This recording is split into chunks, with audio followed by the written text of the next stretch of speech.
સરસ્વત્ય નમો નિત્યમ ભદ્રકાલીએ નમો નમઃ વેદ વેદાંતર વેદાંગ વિદ્યાસ્થાનેભ્યેવ ચ.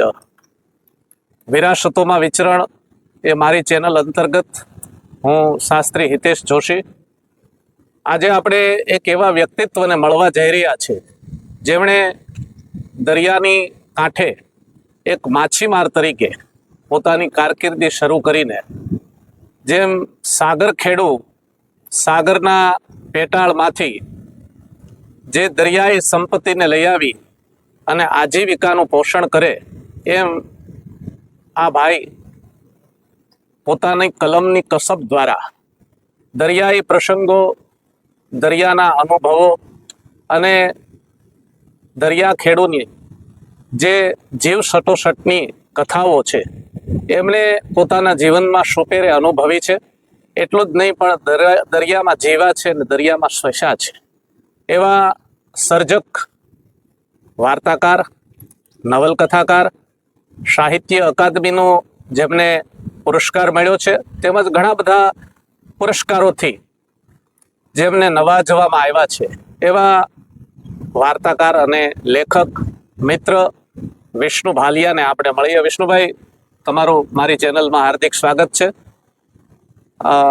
તમે તો અહીં તમારો જન્મ દરિયામાં કયો કે બંદરમાં, બંદરને કાંઠે, તો એક સાગર ખેડૂત તરીકે તમે જન્મા અને તમને આ લેખનનો વિચાર કઈ રીતે આવ્યો?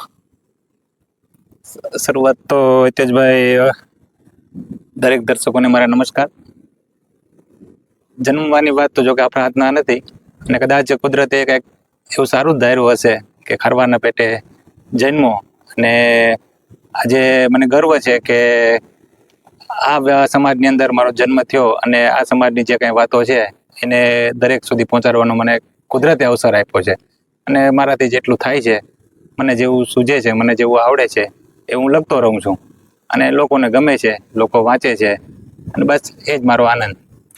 પણ દરિયાઈ અનુભવો એવા છે કે આ બોટોનું ખેડાણ, પિલાણીઓ, એના એસોસિએશન, એની લે વેચ અને આ દરિયાઈ પેટાળમાંથી જે તમારા સામાજિક અનુભવો છે કે માનવીય લાગણીના અનુભવો છે એને તમે આ ખારા પાણીની ખમા એવી નવલકથામાં ઉતાર્યા. તો આ પ્લોટ તમને સાહેબ ક્યાંથી મળ્યો, કેવી રીતે મળ્યો, કેમ મળ્યો અને એમાં મૂળ સ્ત્રોત, મૂળ બિંદુ કોણ છે?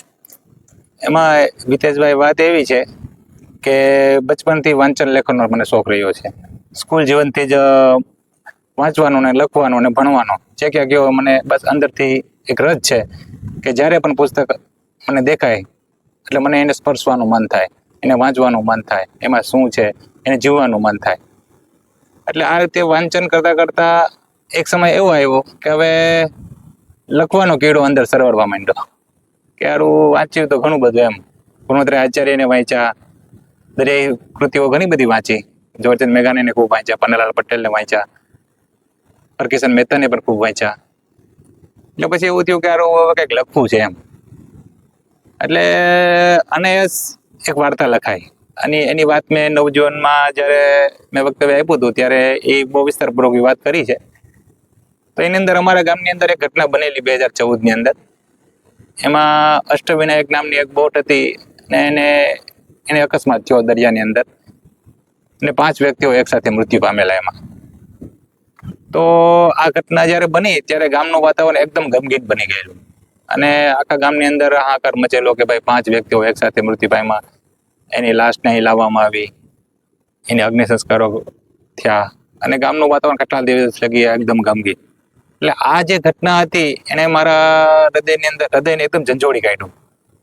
યારું લઈને આપણે જે બધા લાઇબ્રેરીમાં બેઠા હતા એ જ લાઇબ્રેરીમાં હું ત્યારે બેસેલો 2-5 દિવસ પછી અને અલડકભાઈ ત્યાં હતા. એટલે મને એવું થયું કે આ જે ઘટના મારા હૃદયની અંદર જે મને હચમચાવી રહી છે એને શબ્દ રૂપે ઢાળી દઉં એમ. એટલે અલડકભાઈ જ મને પેન અને કાગળ ત્યારે આપેલા અને લાઇબ્રેરીને બેઠા બેઠા મેં આ જે ઘટના મેં જોઈ એને જે અનુભવ્યું એને એક સ્વરૂપે, ત્યારે એને લેખ કહેવાય કે વાર્તા કહેવાય કે એવું તો મને ત્યારે કંઈ અંદાજો નહોતો, જેવું આવ્યું એવું લખ્યું એને અને એ રીતે મેં મારી લાગણીઓ શબ્દ રૂપે વ્યક્ત કરી હતી એમ કાગળ ઉપર. અને એ જે તૈયાર થયું એ પછી મેં જિગ્નેશભાઈ અધ્યારુ નામે એક વ્યક્તિ હતા, છે અત્યારે બહુ મોટા વ્યક્તિ છે, અને એમ એક સાઇટ ચલાવે છે અક્ષરનાથ કરીને. એની સાઇટ ઉપર ત્યારે મેં એમને મોકલેલું આ જે લખાણ હતું એ. એમણે પત્રક સામાન્ય સુધારાઓ કર્યા અને પછી પોતાની સાઇટ ઉપર એ મૂકેલું, અને મેં એને શીર્ષક આપેલું અષ્ટવિનાયકની જળ સમાધિ. પછી એમણે પોતાની સાઇટ ઉપર એ વાર્તા મૂકી, અને પછી ત્યાં ઘણા બધા લોકોએ કમેન્ટ કરી, અને ઘણા બધા લોકોએ ને ગમ્યું, વાહવાહી થઈ. ત્યારે મને એવું થયું કે આવી ઘટનાઓ તો અહીં અવારનવાર બનતી જ હોય છે.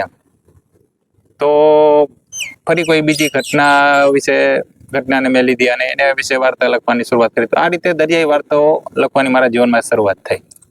પણ આ નવલકથાના જે પાત્રો છે, નવલકથાની જે વિષય વસ્તુ છે, આમ તો આ વિશાળ દરિયા કિનારે અનેક માનવ જીવનને પોતાના પેટાળમાંથી જે સંપત્તિ આપી અને અનેક લોકોનું પોષણ કરે છે.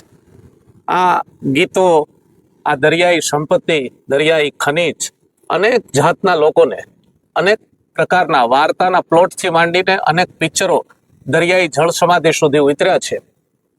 પણ લેખક કોઈ પણ હોય, નવલકથાકાર હોય કે વાર્તાકાર હોય, એ લોકો બહાર લખીને બોલે છે, અને તમે તો અહીંયા દરિયામાં રહી, અહીં વસી અને અહીં બેઠી અને તમારા અનુભવથી લખો છો. તો એ વિશે તમારું શું કહેવાનું છે? તમે આગળના સવાલમાં નવલકથા વિશે પૂછ્યું, પણ હું બોલતા થોડોક ભૂલી ગયો.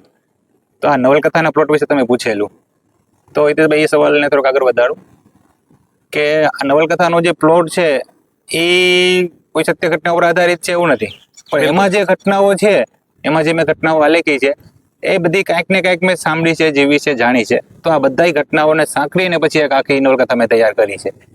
તો એમાં જે કઈ ઘટનાઓ છે એ ક્યાંક ને ક્યાંક અહીં બનેલી છે, ને થોડીક મારી કલ્પના અને રંગો પણ મેં પૂર્યા છે. તો એ રીતે નવલકથાઓ તૈયાર થઈ જાય. અહીંના લોકો કઈ રીતે જીવે છે, અહીંના તહેવારો શું છે, અહીંની બોલી, એટલે અહીંની ભાષા, અહીંના રીતિ રિવાજો, તો એ બધું આલેખવાની મેં કોશિશ કરી છે. મતલબ ખારવાઓનું અથવા માછીમારોનું જે જીવન છે એને લોકો સુધી પહોંચાડવાનો મેં પ્રયત્ન કર્યો છે, ને એ રીતે આખી નવલકથા રચાઈ છે. અને તમે આજે હમણાં સવાલ જે કર્યો, તો એ સવાલના સંદર્ભમાં વાત કરું કે ભાઈ સાહિત્ય ખરેખર શું છે એની સમજ મને પૂરી નથી હિતેશભાઈ. બિલકુલ. આ મેં બુક લખી તો એને નવલકથા કહેવાય એને એવું પણ મને ખબર નથી. મને તો એવું જ કે ભાઈ નાની નાની વાર્તાઓ ઘણી બધી લખી, તો આપણે એક મોટી વાર્તા લખીએ. એટલે અવારનવાર પછી પ્લોટ શોધવા જવાના, એક વાર્તા આગળ ચાલ્યા કરે, એવું એક મારા મનની અંદર કલ્પના હતી. અને એક જ દ્રશ્ય મારા મનની અંદર હતું.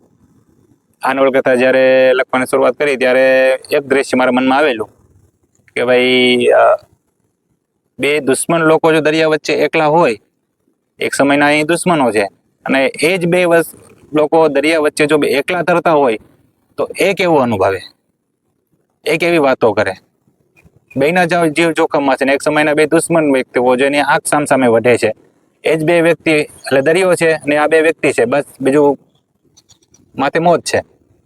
તો આ ઘટના એક દ્રશ્ય મારા મગજમાં આવેલું અને એની આસપાસ આખી નવલકથાની મેં માંડણી કરેલી.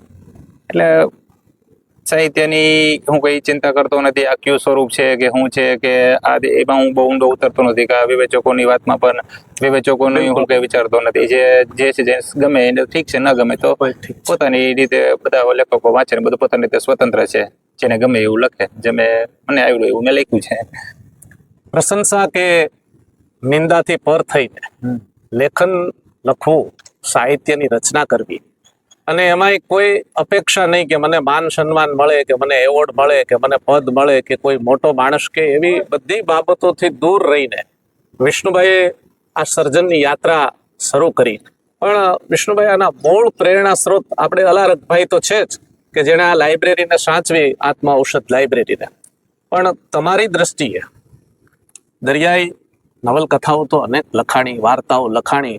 આપણા ગુજરાતી વાર્તા સંદર્ભના ઇતિહાસની તપાસ કરીએ તો ક્યાંથી પ્રારંભ થઈને આજે તો એનું સુરેશ જોશી સુધી પહોંચીએ તો વાર્તાની આખી બાંધણીનો સ્વરૂપ જ બદલાઈ ગયું છે.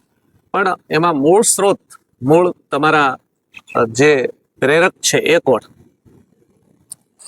સાહિત્યમાં મને લાવનાર ઘણા બધા પરિબળો છે, ઘણા બધા વ્યક્તિઓ છે જેને મને માનસિક રીતે કે કોઈ પણ રીતે સાથ સહકાર આપ્યો છે. એમાં મારે કેટલાક નામો લેવા જોઈએ.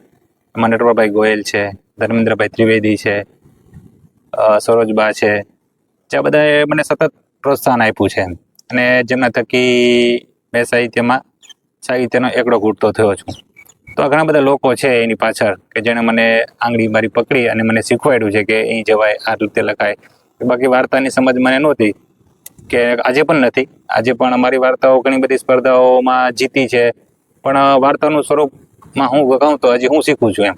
વાર્તાનું સ્વરૂપ એટલું બધું મને એટલો બધો ટપો એમાં પાડ્યો નથી, પણ તેમ છતાં આવડે એવું હું લખતો રહું છું અને ઘણા બધા લોકોએ મને સાથ સહકાર આપ્યો છે અને આજે પણ આપે છે. અને તમને આ નવલકથાના સ્વરૂપે જે પુરસ્કાર કે જે સન્માન મળ્યું છે એની જરા વાત કરો ને.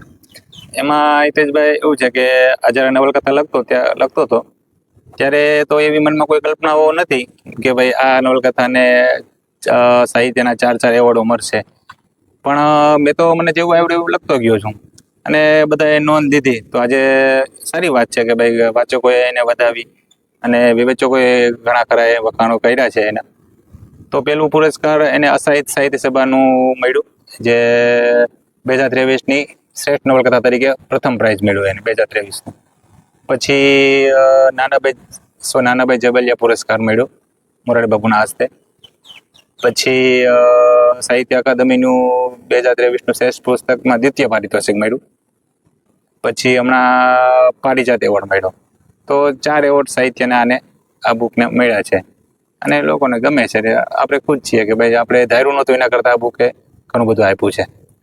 અને જાફરાબાદ તો એક સમયે શિક્ષણનું હબ સેન્ટર કહેવાતું.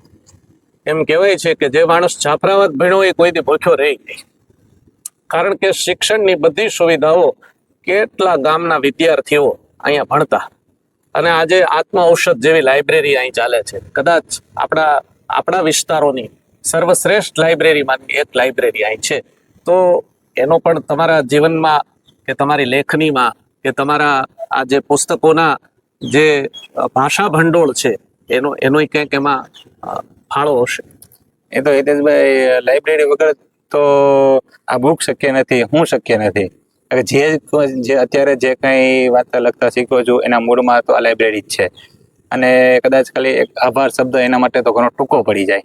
અને મેં આની જે નવલકથાની પ્રસ્તાવના લખી છે એમાં પણ આ લાઇબ્રેરીનો મેં ઉલ્લેખ કર્યો છે અને આજીવન લાઇબ્રેરીનો હું ઋણી રહીશ કે ભાઈ એણે મને સાહિત્યના ઘૂંટરાઓ પીવડાવ્યા છે. મારી વાંચન ભૂખ એને સંતોષી છે, આજે પણ સંતોષે છે. તો જે કાંઈ છે લાઇબ્રેરી તો આજીવન હું એનો ઋણી રહેવાનો છું. એટલે લાઇબ્રેરીનો ઋણ તો હું ચૂકવી શકવાનો નથી. અને તમે શિક્ષણની વાત કરી કે તો પારેખ મહેતા હાઈસ્કૂલ જેવી એક પ્રતિષ્ઠિત સ્કૂલ અમારે ત્યાં છે અને એક સમયે તો મુંબઈથી એને ક્યાંથી લોકો અહીં ભણવા આવતા. આજે પણ એ અવિરત ચાલે છે. તો એ પણ એક અમારા માટે, ગામ માટે સન્માનની વાત છે. લાઇબ્રેરી તો એ ગામનું મોટું ઘર એનું છે. હાલ પણ તમે ટૂંકી વાર્તાઓ લખી રહ્યા છો, તો એ દરિયાને જ ધ્યાનમાં રાખીને, દરિયાઈ પરિસ્થિતિને ધ્યાનમાં રાખીને, કારણ કે દરિયાના ગીતો, દરિયાના સંદર્ભો, આમ તો પગપાળા જે લોકોએ દરિયાને ખેડ્યો છે, કા બોટોના જેણે અનુભવો કર્યા છે, પિલાણીના અનુભવો કર્યા છે, દરિયાઈ જે આંતરિક બધી પરિસ્થિતિઓ છે, દરિયાઈ જીવન છે, જે અને શ્રદ્ધા અંધશ્રદ્ધાઓ કે માન્યતાઓ એને પણ તમે અનુભવી હોય. પણ માછીમાર છે એમાં જ જીવે છે, એમાં જ મોટો થાય છે, એમાં જ મરે છે અને નવી પેઢીને પણ પાછો એમાં લઈ જાય છે. તો એ વિશે તમારું શું કહેવાનું છે? એટલે હિતેશભાઈ, એ જ બધી વાતો અહીં આલેખવાની મેં કોશિશ કરી છે કે ભાઈ માછીમારો છે એની પોતાની શ્રદ્ધા છે, એ પણ કેટલીક અંધશ્રદ્ધાઓમાં માને છે. પછી એ પણ એક સારી રીતે કેટલી સક્ષમ છે. પછી આજે માછીમારોની દુનિયા છે એમાં પણ કેટલીક સમસ્યાઓ છે, કેટલાક એમના પણ પ્રશ્નો છે. એ પ્રશ્નોને પણ મેં વાચા આપવાની કોશિશ આ બુક નવલકથામાં કરી છે કે ભાઈ બાકી અન્ય લોકોને તો માત્ર એટલી જ ખબર છે હિતેશભાઈ કે ભાઈ માછીમારો બોટ લઈ ને સમુદ્રમાં જાય છે અને માછલી પકડીને આવે છે. પણ ત્યાં જ્યારે બોટ લઈને જાય છે અને કઈ રીતે માછલી પકડાય છે અને એની પાછળ કેટલો સંઘર્ષ છે એ તો લોકોને ખબર નથી. કેવા પ્રશ્નો એની સામે ઊભા થાય છે, એને કેવા જીવ સટોસટની બાજુઓ એને ખેલવી પડે છે. ને કેટલીક ઘટનાઓ એવી બને છે કે જેની તમે કલ્પનાઓ પણ ન કરી શકો એમ. તો એ બધું મેં આ નવલકથાની અંદર આપવાની કોશિશ કરી છે ને લોકોએ એને વધાવ્યું પણ છે ને લોકોએ આ વાંચીને મને કેટલા બધા એવા ફોનો આવ્યા છે કે યાર આવું બધું પહેલી વાર વાંચ્યું એમ. અમને એટલી જ ખબર હતી કે ખારવાઓ માછલી પકડીને લાવે છે, પણ માછલી પકડતા પણ એની પાસે આટલા પ્રશ્નો એમને છે, આવો સંઘર્ષ એમને કરવો પડે છે, તો પહેલી વખત વાંચ્યું એમ. આગામી નવું સાહિત્ય જે લખાઈ રહ્યું છે તમારા હાથે, એમાં વાર્તા આવે છે, નવલકથા આવે છે કે કવિતા આવે છે? કવિતાઓ તો મારો વિષય રહ્યો નથી હિતેશભાઈ, પણ આ નવલકથા આવી છે એના પછી મેં કીધું ને કે દરિયાઈ વાર્તાઓ મેં ઘણી બધી લખી છે એમ. તો આ જે વાર્તાઓ છે એ ભલે કલાની દ્રષ્ટિએ કાચી છે, પણ તેને સાગર કથાઓ, દરિયાઈ કથાઓ તરીકે મારે લોકોને સુધી પહોંચાડવી છે. એટલે દરિયાઈ કથાઓનું એક પુસ્તક હું હાલ તૈયાર કરી રહ્યો છું કે જેમાં નાની નાની દરિયાઈ વાર્તાઓ હશે અને 14-15 વાર્તાઓ હું એવો પસંદ કરી અને એના માટે અત્યારે એનું એડિટિંગ કામ ને બધું કરું છું. તો એકાદ વર્ષની અંદર કદાચ એ પુસ્તક આવે એવી તૈયારીઓ છે મારી. આપણે વાત કરી રહ્યા છે વાર્તાકાર, નવલકથાકાર વિષ્ણુભાઈ ભાલિયા સાથે. આપણે ઈચ્છીએ કે આગળના પડાવમાં વિષ્ણુભાઈના હાથે નવું સર્જન થાય. દરિયાની જે આ મોજાઓની વચ્ચે માછીમારો સંઘર્ષ કરીને, પોતાના પરિવારનું પોષણ કરીને, ધર્મને, સમાજને ધ્યાન રાખીને અનેક સંઘર્ષોની વચ્ચે આ દરિયાના પેટાળમાંથી આ કુદરતી સંપત્તિ લઈ આવી અને સમાજની અંદર પાથરીને અનેકવિધ વસ્તુઓ આપે છે. આપણે એવું ઈચ્છીએ કે આગળનું જીવન વિષ્ણુભાઈનું ખૂબ સારું અને મંગલમય રહે.